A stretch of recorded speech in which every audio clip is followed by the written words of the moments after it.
pessoal, esse aqui é a música escolhida no momento histórico que estamos vivendo. Perfeito? Pessoal, deixadas as paixões políticas e sociais de lado, hoje nós vamos discutir dois temas de ordem que abalaram a República e o governo. Vamos deixar o pessoal entrar. Boa noite Ana, boa noite Dani. Dois temas hoje, hein, pessoal, que abalaram o dia e abalaram o governo. Vamos extrair esses temas, desculpa que eu tô com um pouquinho de tosse. Vamos extrair esses temas e analisar no aspecto jurídico, tá? Sem qualquer conotação política. Perfeito, pessoal? Vamos entrando aí, vamos entrando. Vamos entrando, que hoje os temas são interessantes.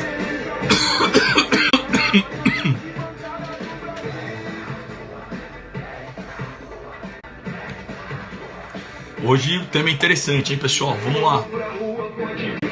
Vamos entrando, vamos lotar essa sala de aula aí. Vamos lá, Cristiano. Vamos lá, vamos entrando aí, pessoal. Bancada do Brasil. Vamos aí, vamos lá. Vamos começar então aqui, pessoal. Deixa eu abaixar o som aqui. Pessoal, tema bombando hoje, hein?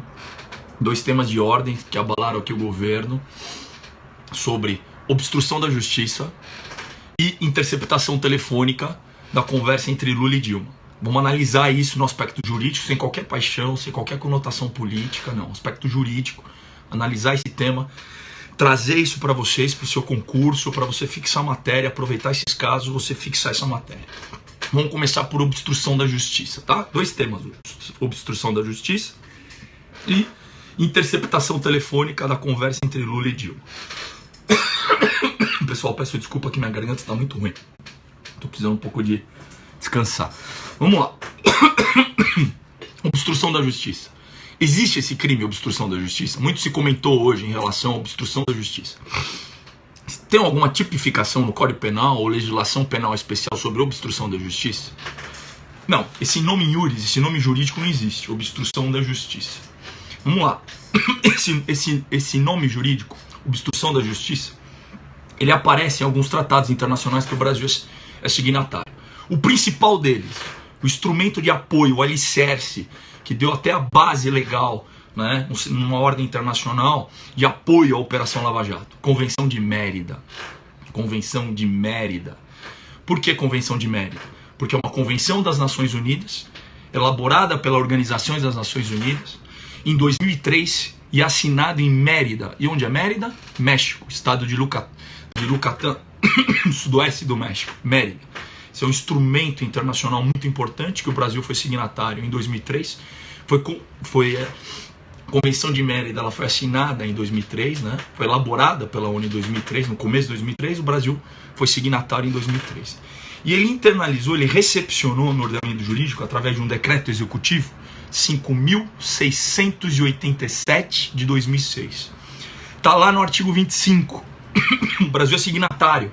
Foi recepcionado no ordenamento jurídico interno, né? No artigo 25, o conceito de obstrução da justiça. Só que esse tratado internacional, o Brasil se comprometeu a reprimir atos de corrupção, tipificando, criando medidas legislativas para prever o quê? O combate à obstrução da justiça. Perfeito? Está lá no artigo 25.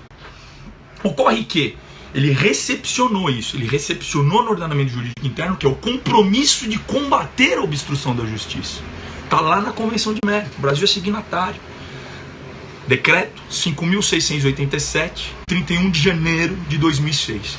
Então a República Federativa Brasileira tem um compromisso internacional de combater a obstrução da justiça e criar mecanismos legislativos para o quê? Tipificar a obstrução da justiça. Ocorre que, apesar do Brasil ser signatário da Convenção de Mérida, está previsto expressamente no artigo 25, o Brasil não tipificou o conceito de obstrução da justiça. Pessoal, desculpa, estou muito mal mesmo. Estou precisando ter um tempo de repouso. Não tipificou. Ocorre que o Brasil ele utiliza alguns crimes, né, que podem ser utilizados como no chamado crimes que repelem atos de obstrução da justiça. Quais são esses crimes? Não existe, então, a figura do delito obstrução da justiça. O ordenamento jurídico brasileiro utiliza de alguns crimes para repelir atos de obstrução da justiça. Perfeito? Antes de saber quais são esses crimes, vamos pegar o conceito de obstrução da justiça, colocado no Tratado Internacional de Mérida, na Convenção da ONU de Mérida, lá no artigo 25, e analisar ele, e depois ver quais são esses crimes que se adaptam no ordenamento jurídico. Apesar do Brasil ter esse compromisso internacional, medidas legislativas no aspecto interno não foram tomadas. Perfeito, pessoal? Me perguntaram qual é a força desse tratado. Esse tratado, por ser um tratado de combate a um crime, é um tratado persecutório de combate a um crime, ele, quando foi recepcionado para o Brasil, ele entra com status do quê? De lei ordinária. Perfeito? Ele não fala sobre direitos humanos. Se não tivesse um procedimento com quórum qualificado no artigo 5º, parágrafo 3º da Constituição, entrava com status de emenda constitucional, né? Se fosse matéria de direitos humanos. Sendo matéria de direitos humanos e não recebendo esse procedimento de quórum qualificado, entra com status acima da não lei ordinária, que é a norma supralegal, o Pacto de São José. Esse caso não, a Convenção de Mérida, status de lei ordinária. Perfeito? É o compromisso que o Brasil assumiu. Pessoal, tira um clique aqui, que tem um conceito dessa Convenção de Mérida, de obstrução da justiça. Depois nós vamos falar quais são os crimes no ordenamento jurídico que podem ser utilizados a combater atos de obstrução à justiça. É um processo penal. Perfeito? Tira aqui, ó.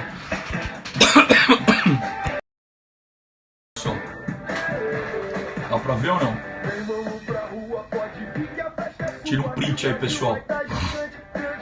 Nunca se viu pra rua. Essa música é o tema de hoje. Vamos lá, tira um print aí, pessoal. Brasil. A maior arquibancada do Brasil. Atira no print aí. Tira um print aí, pessoal. Essa é a Convenção de Mérida, para quem entrou agora, que o Brasil é signatário para combater atos de obstrução à justiça, né?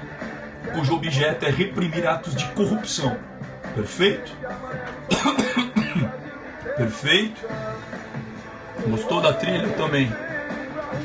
Vamos lá. Perfeito, pessoal? Vou inverter. Então o que acontece? Olha só.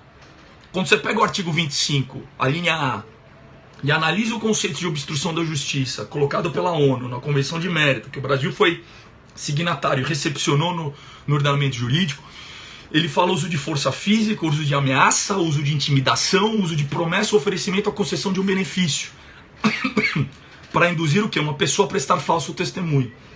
Então eles consideram também o falso testemunho e a corrupção à testemunha como obstrução da justiça, que seria o nosso crime aqui, previsto no 343 do Código Penal. Perfeito? Então lá, quando fala em prometer um benefício à testemunha para que ela preste falso testemunha, quem faz isso comete aqui no ordenamento jurídico o crime de dar dinheiro à testemunha, né? 343 do Código Penal. Perfeito? Se o uso de força física, ameaça ou intimidação no ordenamento jurídico interno nosso, brasileiro, a previsão no Código Penal é do crime de ameaça, do 147, ou do crime de constrangimento ilegal, do 146. Perfeito? Tranquilo? Esses são os crimes. Quando você corrompe também um funcionário público para que ele preste uma informação ou pratique determinado ato contrário a um procedimento persecutório penal, você tem a figura da corrupção. Quem dá esse dinheiro é a corrupção ativa do 333 e quem recebe do 312. São crimes que podem ser utilizados para aqueles atos, né, sendo utilizados como força física, os meios escolhidos como força física, ameaça, intimidação, promessa, oferecimento, atos para o quê? Obstruir a justiça, obstruir os atos persecutórios em uma determinada investigação. Perfeito? Só que vocês viram lá na linha B, aí já vem específico, que é o crime de obstrução da justiça, também é considerado como a utilização dos meios, força física, ameaça, intimidação ou atrapalhar qualquer cumprimento oficial de uma investigação em relação a um funcionário da justiça ou aquele encarregado de cumprir a lei, no caso o policial. Aí é a obstrução da justiça mesmo no seu conceito primário lá na Convenção de Mérida, artigo 25, a linha B. Perfeito? Somos signatários, o legislador ainda não tipificou essa conduta, não tipificou esse crime de obstrução da justiça, então nós utilizamos esses outros crimes para o quê? Para conseguir proteger, tutelar uma investigação criminal, proteger, tutelar os atos persecutórios numa investigação criminal realizada por uma polícia republicana e por uma justiça federal ou estadual, perfeito? Agora tem um outro crime, né? Também muito utilizado, que pode ser utilizado para tutelar repelir esses atos de obstrução da justiça e proteger os atos persecutórios, que é o crime processual, tá? Que é o crime de fraude processual, perfeito? E aí nós vamos analisar a fraude processual e vamos ver se em relação à fraude processual, como um crime inserido entre aqueles outros que eu citei, que entra no contexto da obstrução da justiça, se foi praticado ou não diante dessas notícias que nós recebemos, perfeito? Anota aí então, ó. Mais um print aí, pessoal. Vamos que vamos. Anota aí que nós vamos analisar agora esse crime rapidinho. Vamos lá. Tira o print aí, pessoal. O som de vem pra rua, vai. Vai lá. Olha lá, ó. 347, perfeito? Grande, pessoal. Lotamos a sala, hein? Estamos com quase 100 alunos aí. Crime de fraude processual, ó. Perfeito? Vou inverter. Como nunca se viu. Pra rua. Preciso melhorar, pessoal. Tô com mal mesmo. Pessoal, em relação então à fraude processual. A fraude processual seria um crime de obstrução da justiça por excelência. Não é verdade? Por quê? Porque ele fala lá, fraude processual. O que é fraude processual? Seria o crime de obstrução da justiça por excelência, né? De todos que nós já comentamos aqui: constrangimento legal, ameaça, corrupção à testemunha, corrupção ativa. O crime de fraude processual, ele visa o quê? Ele visa inovar artificialmente o quê? Inovar artificialmente o estado de lugar, de coisa e de pessoa, com o fim de induzir o juiz a erro num processo penal. E processo penal, leia-se, processo penal estricto sensu ou investigação, atos de persecução, cuja pena será em dobro, né? A pena desse crime é detenção de 3 meses a 2 anos, se essa inovação artificiosa, com o fim de induzir o juiz a erro, inovando inovando estados de coisa, estado de lugar, estado de pessoa, aí comete o crime de fraude processual, exatamente. Tanto a fraude processual, e quando ela aplica-se em qual período, né? Incide em qual? Incide no processo penal, tanto na fase de procedimento do inquérito como na fase processual propriamente dita. A grande dificuldade aqui é você estabelecer uma interpretação do núcleo do tipo do verbo, no núcleo do tipo penal, que é o verbo inovar. O que é inovar? Né? Inovar é modificar, é substituir, é alterar, né? De forma que artificiosa. Ele usa através de um artifício, com a finalidade de induzir a erro o juiz ou o perito. Então, quando você substitui, quando você altera, quando você modifica, a finalidade é probatória. Você modifica com a finalidade probatória de levar o juiz a erro. Mas a finalidade é probatória e tem que incidir sobre um objeto material. Um objeto material do crime. Alterando o quê? Um estado de lugar, abrindo um caminho, um estado de coisa, colocando uma arma na cena do crime, um documento falso, ou uma pessoa mexendo um cadáver. O simples fato de uma pessoa estar sendo investigada num processo penal, no juízo comum, e ele foi nomeado em um dado momento para ministro da Casa Civil, não é fraude processual. Porque essa ação, essa nomeação, ela não incide, ela não inova com a finalidade, ela não altera, ela não modifica nenhum estado da pessoa, né? Nenhum estado de lugar, nenhum estado de coisa. Não há uma incidência nessa ação, nessa decisão política, não incide sobre um objeto material do crime. Pelo contrário, é uma simples nomeação. Então não caracteriza crime de fraude processual. E também não caracteriza crime de obstrução da justiça, levando-se até em conceito com a Convenção de Mérito. Porque não houve uma intimidação, não houve uma intimidação, não houve uma provocação, não houve uma ameaça, não houve uma alteração dos estados do objeto material, não houve.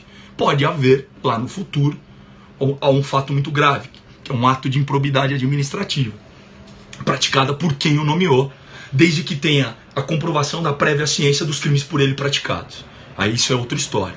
É até bem grave, é um ato de improbidade administrativa, isso pode ser caracterizado, mas não obstrução da justiça. Perfeito? Dúvidas em relação à obstrução da justiça? Pessoal, vai prestar concurso para a área federal? Juiz federal, procurador federal, defensor público, delegado, tem que entender os tratados internacionais. Alguma dúvida? O ato de nomeação do Lula, por exemplo, não há nenhuma obstrução à justiça. Perfeito? Pelo que a gente estudou. Tranquilo?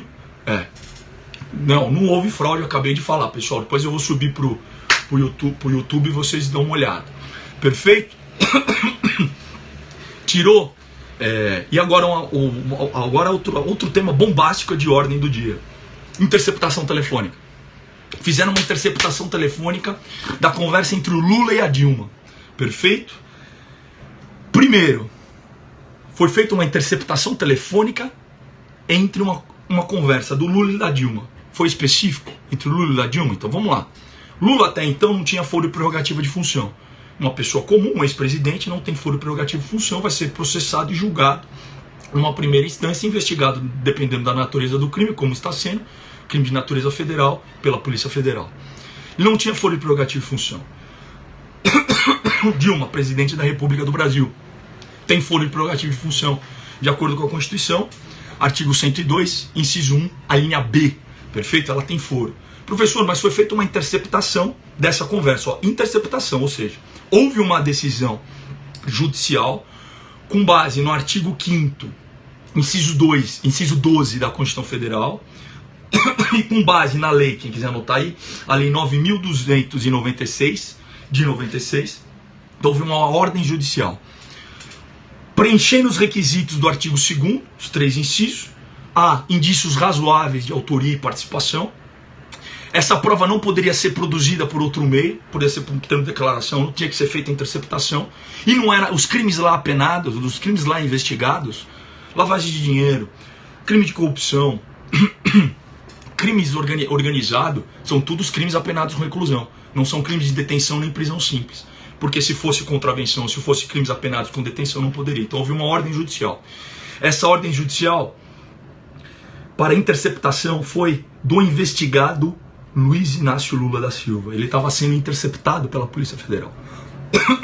Todos os interlocutores, ou seja, todas as pessoas com quem ele mantém uma conversa, né? O presidente Obama podia ligar para ele, era uma figura internacional. Angela Merkel da Alemanha poderia ligar para ele. Qualquer pessoa poderia ligar para ele, ele estava sendo interceptado. Essas pessoas chamadas interlocutores são investigadas? Não. O investigado é Luiz Inácio Lula da Silva. Né? Ele era o investigado. Né? Então, vamos supor que Angela Merkel na Alemanha liga para ele e comete um ato criminoso ao ligar para ele. Essa prova tem que ser produzida e a jurisdição será a Alemanha. Barack Obama, essa jurisdição será nos Estados Unidos, a jurisdição americana. A Dilma, vamos supor que ela ligou. Né? Não há, portanto, nenhuma ilegalidade, porque ela era um interlocutor, ela não era alvo de uma investigação, não era sujeito a uma investigação, né, naquele momento. Quem era investigado era o senhor Luiz Inácio, ela ligou. Vamos supor que ela tivesse praticado algum crime. Essa prova tem que ser produzida em atos apartados, né? Teria que ser juntada em autos apartados e remetida ao Supremo Tribunal Federal para o quê? Para julgar e processar, para investigar, aprofundar as investigações e realizar o julgamento e processamento desse crime praticado por ela nessa conversa. Tá? Então, nessa conversa, ele era um interlocutor e era uma interceptação legal, porque foi deferida, fundamentada em relação ao investigado. Os interlocutores, eles realizam ligações, mas eles não estão investigados. Perfeito? Se eles praticarem algum crime, esse crime será investigado no foro competente, Justiça Comum, ou Justiça Federal, ou quem tiver o foro de prerrogativa de função. Perfeito? E era uma interceptação. Não era uma gravação ambiental, onde os dois estavam conversando. Também poderia ser lícita, se fosse uma residência do Lula, autorizada pelo juiz competente, 13ª Vara, no caso da Operação Lava Jato. Não era uma interceptação ilegal, uma interceptação clandestina, como diz o Supremo Tribunal Federal, onde um terceiro, né? Terceiro, ele realiza a interceptação sem conhecimento dos dois interlocutores, né? Nessa conversa A e B, não era uma gravação onde o Lula ia realizar, Lula, uma das partes, ia realizar para produzir uma prova em defesa dele num inquérito, que seria lícita, de acordo com as decisões do Supremo, também não era. Era uma interceptação, cujo pressuposto havia uma ordem judicial, onde havia indícios de autoria de crimes de corrupção, lavagem de dinheiro e organização criminosa, crimes apenados com reclusão, e cujo meio não poderia ser obtido por outro elemento de prova a não ser, outro meio de prova a não ser a interceptação. Perfeito? Então a interceptação é considerada legal. Legal. Ninguém, juiz Sérgio Moro, em momento algum, estava interceptando a presidente da República, mesmo porque ele nem tinha atribuição e competência para isso. Competência do Supremo Tribunal Federal. O alvo naquela investigação seria o senhor Luiz Inácio Lula da Silva, cujo agora, ao tomar posse como ministro da Casa Civil, esses autos serão remetidos com todas as provas, como eu havia falado ultimamente, para a Casa Civil. Perfeito? Não é crime de obstrução da justiça e a interceptação é legal. Pode, lá na frente, caracterizar ato de improbidade administrativa, desde quem o nomeou tenha a comprovação que essa pessoa que fez essa nomeação tem a ciência dos atos praticados criminosos por ele. Perfeito, pessoal? Espero ter ajudado. Vamos tomar um pouquinho de água assim. E agora vamos bater um papo aí. Vocês gostaram? A divulgação foi legal? Pessoal, legal, boa pergunta. A divulgação é o seguinte: existe uma resolução do Conselho Nacional de Justiça que proíbe divulgações. Esses atos são extremamente sigilosos. É coberto com sigilo absoluto. Quem divulgou praticou um desvio de conduta ao divulgar essa informação, né? Pode até alegar que tem uma natureza pública, que se envolve dinheiro público, mas os autos, se tivesse coberto com sigilo absoluto, quem fez esse ato praticou um desvio de conduta, porque existe uma resolução do Conselho Nacional de Justiça que proíbe divulgação do teor dessas conversas à mídia enquanto os autos estivessem sob o sigilo absoluto. Pessoal, já respondi isso aí. Obstrução é só olhar. Não vou morrer de tosse não, eu vou melhorar, sabe o que é isso? É muito trabalho. Pessoal, análise jurídica, mas a música vem pra rua. Valeu, pessoal, até a próxima.